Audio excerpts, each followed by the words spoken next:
અનંત અંબાણી 115 કિલોમીટરની પદયાત્રા કરી આજે ભગવાન દ્વારકાધીશના મંદિરે પહોંચ્યા। પદયાત્રાના 10મા અને અંતિમ દિવસે અનંત અંબાણીની સાથે તેમના માતા નીતા અંબાણી અને પત્ની રાધિકા પણ જોડાયા। 28મી માર્ચે અનંત અંબાણીએ જામનગરથી આ પદયાત્રાની શરૂઆત કરી હતી। દરરોજ 10 થી 12 કિલોમીટરનું તેઓ અંતર કાપતા। આજે વહેલી સવારે ગોમતી નદીનું પૂજન કરી ભગવાન દ્વારકાધીશના દ્વારે તેઓ પહોંચ્યા। અનંત અંબાણીએ મંગળા આરતીનો પણ લાભ લીધો। દ્વારકા નગરીમાં પ્રવેશ કરતી વખતે તેમનું અલગ અલગ સમાજના આગેવાનોએ સ્વાગત કર્યું।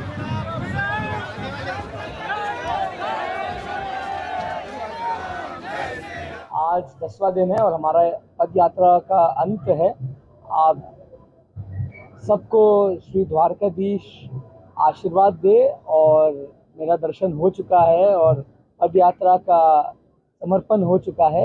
जामनगर थी द्वारकाधीश आज रामनवमीना दिवसे पूरी करी है। मानु दिल एकदम आनंद ही आनंद है। ये अपनी संस्कृति આપણું હેરિટેજ આપણું કલ્ચર આગળ લઈ રહ્યા છે તો એને માટે મને ખૂબ જ ગર્વ થાય છે કે આ છોકરાઓ પણ આટલી નાની ઉંમરે આટલું બધું ભગવાનમાં માની અને 10 દિવસ ચાલ્યા છે। कि शादी के बाद वो इधर चल के आएंगे हमारे घर से जामनगर से और बहुत साल से ये इच्छा थी पर कोई साल नहीं हो पाया कोई साल और ये साल उन्होंने अपना मन लगा के ये कर दिखाया मुझे और मुझे बहुत गर्व है इन पे कि आज हम इनका बर्थडे श्री द्वारकाधीश के साथ सेलिब्रेट कर रहे हैं।